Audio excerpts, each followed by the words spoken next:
All right, so language arts. We are going to read a book.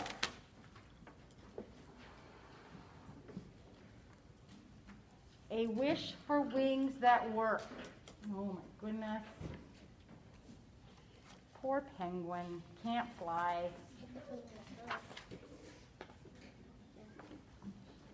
It was a good morning to fly, even if it had come late and slow and so cold that a penguin feared his nose might freeze and drop off like one of the icicles hanging over the porch. Fly, Opus whispered to himself as he ran to the top of Duck's Breath Ridge at dawn to watch the snow ducks soar above. Fly, he whispered as he lifted his wings and waited to be swept up beneath the fading Christmas moon with the other birds. But it was on mornings such as this that Opus's heart grew as cold as his nose. A penguin can surely say the word fly, but he cannot do it.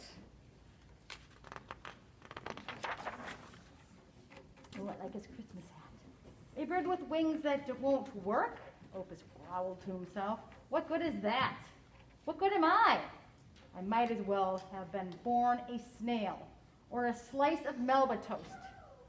One day during lunch, he climbed the statue in the park and offered to share his last pickle with the pigeons. But they just rolled their eyeballs around and moved away. It is not our pleasure, they sniffed, to share pickles with birds whose wings do not work. Oh, very sad. If my wings will not lift me, I'll find something that does, thought Opus. He heard a man screaming on TV about a new product everyone should own called a Flap-O-Matic. Opus quickly ordered one. When it arrived, he put it together and hoped everything was right, since the instructions were in a different language. Oh dear. Opus carried it up to Vulture Gorge, snapped it on, and wound up the rubber band.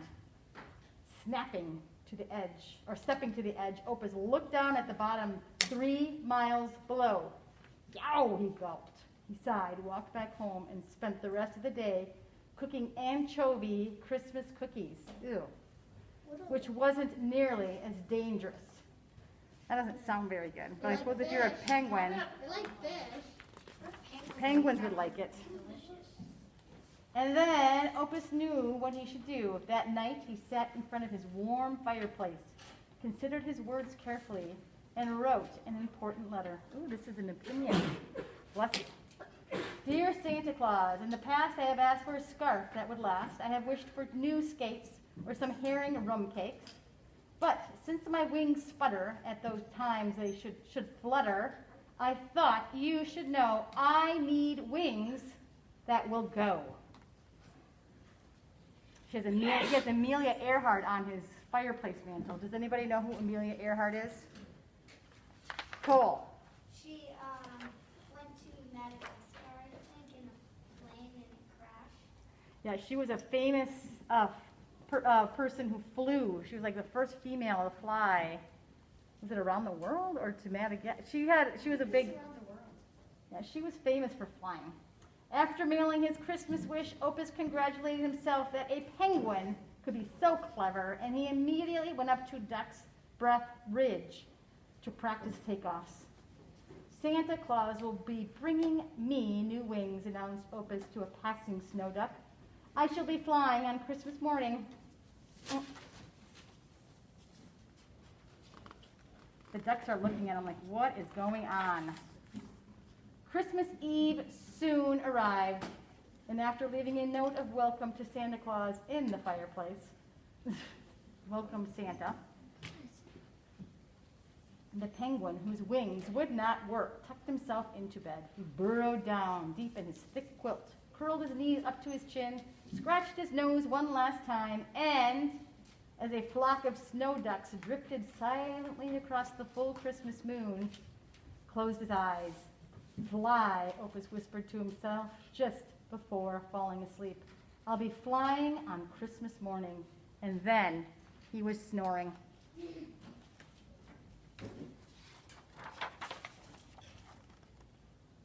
Look, there, above the hills, above the clouds, a soft glow growing brighter. Closer. What was it? It was much too early for the sun. Maybe it was a duck with a flashlight. Listen. Sleigh bells ringing. Ducks don't wear sleigh bells. Why, it was him, of course. And with a thunder of hooves, Father Christmas himself burst through the midnight clouds. And who is leading the sled? Or the sleigh? Rudolph. Yay for Rudolph. On over the countryside, Santa's sleigh swooped and glided and zoomed, and wait! There was a bump, a little thump, probably just some bumpy air, or maybe not. Something was not right. A small piece of harness had broken away. The reindeer flew on, but Santa's sleigh plummeted like a meteor toward the lake. Oh dear.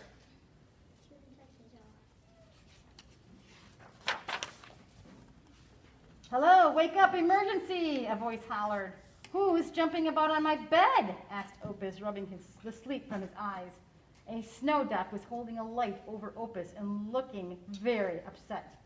Catastrophe, calamity, the duck hollered. A considerable setback. Please follow me. Opus sighed and guessed that the milkman had slipped and gotten his head stuck in the porch railing again. He crawled out of bed and stumbled outside behind his midnight intruder.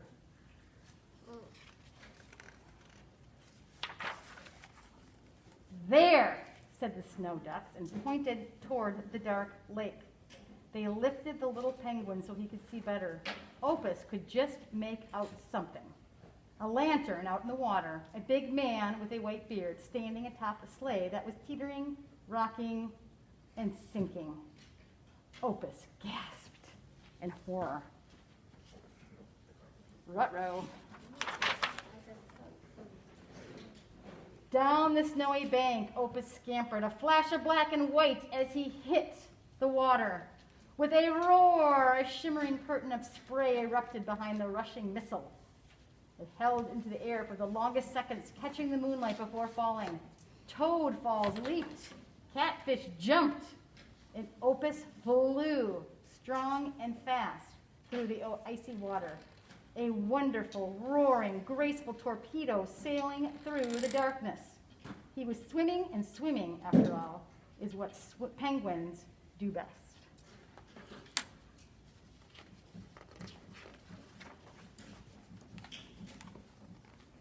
There, whispered a snow duck from the water's edge. Look there, he said, pointing now, for something was moving toward them.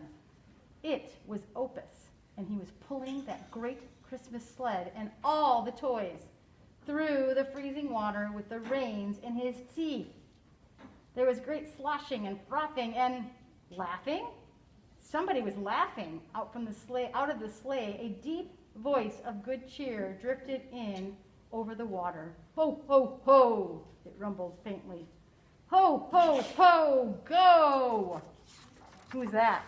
Santa. Opus stumbled exhausted onto the deck. His arms ached and it hurt to breathe. He noticed many eyes watching him, and he tried his best to straighten his soggy red bow tie. He had brought the sleigh safely to shore. The reindeer were waiting there patiently. The large man in the red suit approached, grasped his hand, and shook it gently. Santa's wide pink face came down close, and his whiskers brushed Opus's ears. Opus noticed his kind eyes, one of which winked softly.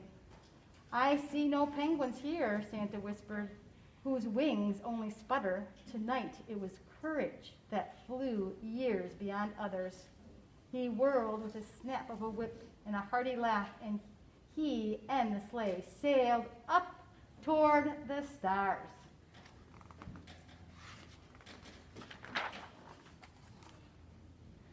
Opus awoke Christmas morning and stumbled sleepily to the door, but he found something besides the morning paper outside.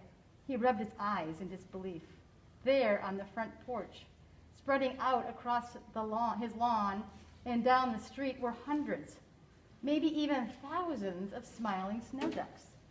And each and every one wore a little bright red bow tie. Two of the ducks took hold of his arms and led him outside. were slowly at first, then faster. They all began running and flapping their wings. "What's going on?" said Opus. But he already knew, for his feet weren't on the ground anymore. Over the street and above the houses, those ducks carried Opus until they were way, way above Duck's Breath Bridge. Down below, people looked up, for they could hear a voice somewhere above the clouds. It was a penguin whose wings didn't work, laughing because he surely was flying on Christmas morning. Oh, that's so cute. I love that book. I've never heard of that one before. I love it. What's it called? Very nice. I love it. A Wish for Wings That Work by Berkeley Breed. Who's Berkeley? I love it. I might have to get this one. Thank you, Cole, You're welcome. for sharing this. I love Christmas books. This was a very good one. Thank you. All right. So it is Wednesday, which means the first rewrite. So let me get mine. Oh, why am I over here so far? Here we go. So we are not going to change the whole sentence. That is for tomorrow. So we are only going to tweak it, which I think, quite honestly, is harder for all of you to do. You all like to go for the big change, which is fun. But I did not ask for talking. Okay, so we are going to, you can add or change adjectives or adverbs or descriptives, but we're going to keep the owl. So somebody read the sentence for me. Jack. Then the owl plumped its great wings and left off the branch like a shadow without sound. Okay. So you can change adjectives, adverbs, descriptives, but we're going to keep the owl. So owl stays the same, wings stay the same, branch stays the same, and shadow and sound stay the same. Well, you can change sound if you want. So you would need to keep the integrity of the sentence in regards to the nouns. You need to keep the owl. You need to keep wings. You need to keep branch. You can change lifted if you wanted. So, got it? Descriptive words, that is what we're changing. We're not changing the nouns.